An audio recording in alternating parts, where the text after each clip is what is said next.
what you can do is you can sell $207.60 forward at 46.70. That will give you 93,75,492. So this is in rupee terms a yield of 8.5% per annum. This assumes zero price appreciation. Even if PepsiCo were to remain at $65 after 1 year, you will get this return, 8.5%. And our expectation is that it will not remain at $65. It will be higher than $65, that is our expectation, because of EPS growth, because of profit growth, because of reduction in number of shares due to share buyback, and because of increase in profitability in the overseas operations. This is the gist that is there today. What we are saying is there is very low expectation today in the overseas market in developed countries. The prices are quoting at rock bottom levels. So one should buy these evergreen companies in developed markets. That's the recommendation today. I'll be happy to take any questions that you have. What happens, like it actually went down? If the shares go down for some other reason, in spite of the expectation, what are the consequences in terms of the exchange rate for which you are forward? When you are selling forward dollars, so that's the that was one of the big worries that we had when we made this presentation 2 months back. What happens to the exchange rate? When you are selling forward dollars, you will neither benefit from rupee depreciation nor will you suffer from rupee appreciation. Because we live in India, all our expenditure is in rupees, we want to lock into a rupee return. We don't care about getting dollar returns. That's why we are completely hedging our dollar risk. So we are not exposed to foreign exchange fluctuations at all when we do this transaction. If there is a financial crisis or recession or whatever, can share price go down? Sure, it's equities. Share price can go anywhere. But chances of appreciation are far more today than chances of share prices going down today, considering the valuations that are prevailing. This 5% appreciation in currency has been historically there. It's been historically there. It's driven by interest rate differentials. So if interest rates in US and interest rates in India were to converge, then the forward discount will go away, rupee discount will go away, and premium on dollar will go away conversely. So chances of US interest rates going to 3, 4, 5% in 1 year, minimal. Chances of Indian interest rates falling to zero, again minimal. So as long as this difference between US interest rate and Indian interest rate continues, we will be able to keep on rolling over these forward transactions at a positive yield to the holder of the dollar assets. What is the cost of hedging then? What is the cost of hedging? There is no cost of hedging, there is income from hedging. Income from hedging is 5.4% roughly. Is this a one-time income or is it a recurring income? At the end of 1 year, if you decide if you want to hold it again for 1 year, you will again get that same yield for the next year. You have to keep rolling it over. That would mean that if I just keep dollars abroad, I could pick up this 5%. Yes, you could. This is a very simple game. Why is everybody not playing it? If you just keep dollars, you will get 5.4%. If you keep in State Bank of India FD, you will get 7.5%. So then keeping in State Bank FD is better. Why should you get 5.4%? Obviously, there will be some interest gain there. 1%. So that's the difference here. It will always trade at parity. There is no advantage you are getting as compared to directly keeping it in a nationalized bank.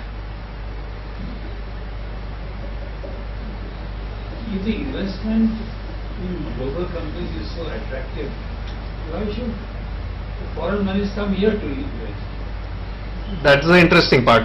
What they are doing is they are taking a view on the currency and they are taking a view on the stock prices. When they come to India, they are not hedging their currency exposure. If they were to hedge their currency exposure, from their gross return, they will have to deduct 5.4%. They would have to do the reverse transaction. They would have to buy rupees today to buy Indian shares, and they'll have to sell rupee forward to take back dollars. If they were to do that, then if Indian equities gave 20% return, their dollar return would be 20 minus 5.4. It would be 14.6. And Sunil bhai, the stock exchange always works on irrationality of individuals. A lot of people are always making such mistakes. That's why you feel, okay, why am I getting this opportunity? You're getting the opportunity because you are trying to behave rationally. Otherwise, everywhere it's irrationality. Why is everyone coming to a market which is going up? Which I just explained first, that you find anything less risky when everything is going up because everyone is there. How does the price of Pepsi and Coke compare in US?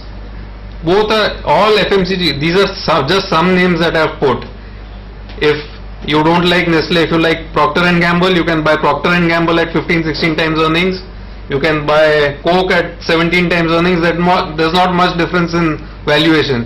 Diageo, if that is something that you like, you could take that. Heineken, Kimberly-Clark, anything that you want.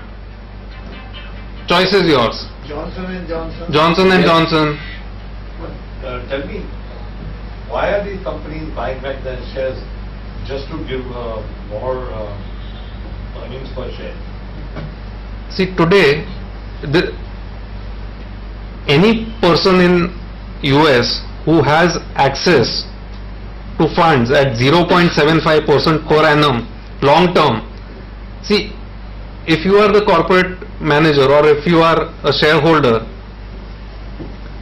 and the company has very little debt today you can borrow, let's say, 50% of your market capitalization, and if you buy back half your shares, earning per share will immediately double without any cost to your balance sheet, because that 0.75% is there, that is also tax deductible. So effectively you are able to borrow money at zero cost. Now people have started speculating what Piramal is going to do with their money. And everybody thought we would get dividends. Is he trying to do the same thing? He's also buying back all his shares and trying to increase the... See, in Piramal what happened, I'll tell you.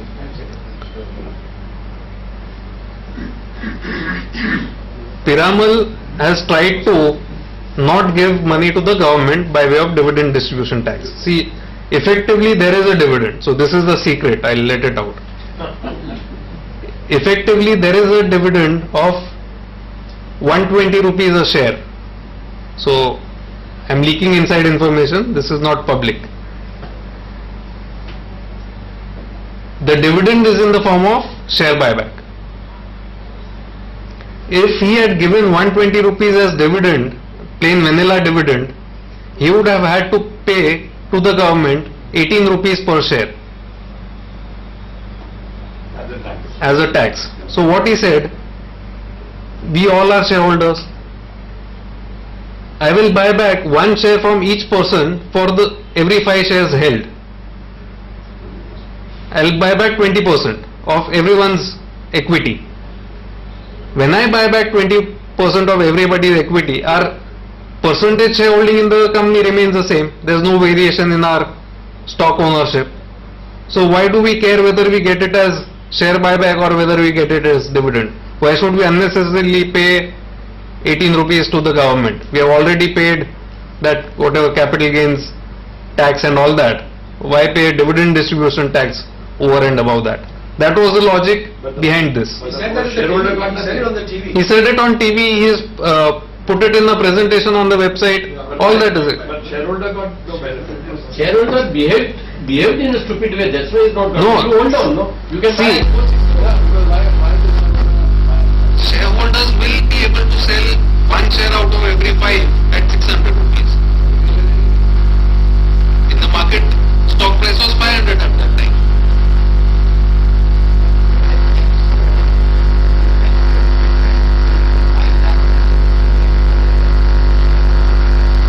it is different. They have explained it in various charts. They have worked out the total tax outgo on dividend distribution tax, and they have worked out tax outgo on in terms of the capital gains. They have given all those workings, and they said the net outgo for shareholders under the current scheme would be lower. It's basically a tax saving mechanism rather than anything else. The percentage shareholding of all shareholders after the buyback will remain the same. Company is buying back the shares. Shares will reduce, obviously. See, if 5 of us are there, each one is owning two shares in the company. If we were to buy back one share from everybody, we'll still own the same percentage. We'll still own 20% of the same company. Many companies have done that. Some companies call it capital reduction. Some companies call it share buyback. It's basically a tax planning mechanism. Yes. Yes. Of course. And not sell it, I mean sell it when there's a buyback. Sell it when there's a buyback. Yes. Now, what is better, I mean to sell it or not to sell it at that time? You should sell it. Even if you are bullish on the company, you should sell it in the buyback and buy it again, because market price will be lower than 600. So why do you want to let go of that 150 rupees advantage that you have? In this case, tax will be the 30%. Yes, that will be there. It will be 30% tax on this. Correct. So people who have bought shares recently will lose out. Will lose out. That is correct. If you buy back, after the company buys back 20% share, will not the share price go up? See, the share price going up will be dependent on, actually we are digressing from the main topic today. So from international investing we move to Piramal Healthcare. So this is the last statement I'll make on Piramal Healthcare. holding those shares. But when the company buys back the share, that much floating stock will reduce. That's it. And it's not even floating stock, because everybody's shares will go down in proportion. Share price going up will depend on what are the business plans that they announce and the future prospects. So share price will be driven by that rather than But just the they've not made buyback. any such announcements. They have not made announcements such. So let's move on now to international investing. We'll, International, yeah. the FIs who put the money 6 months ago, the dollar was, I don't know, 48 rupees or something like that. And now that they are booking the profits, aren't they losing the difference between 48 and 44? They're gaining. taking more dollars away. They're paying more dollars, they're paying only $44 for a dollar. They're gaining. If they brought in $1 at, let's say, 50 rupees, and if the currency were to move to 40 rupees, then in return for 50 they'll get more number of dollars. They'll get more than $1. So they are getting a double benefit. Then So the how- market If rupee appreciates, they gain. If rupee depreciates, they lose. So how easy is it to invest abroad? Let us hear that. It's very easy. Is it like somebody from here, like your company can buy for us abroad? Like We are not members of the stock exchange. What we can do is we can coordinate the whole effort for you. According to you, which are the 20 best companies to buy abroad? I would not go for 20 companies, since only $200,000 is allowed, and anyway we have a lot of Indian shares for diversification purposes. We would go for 2 or 3 right now.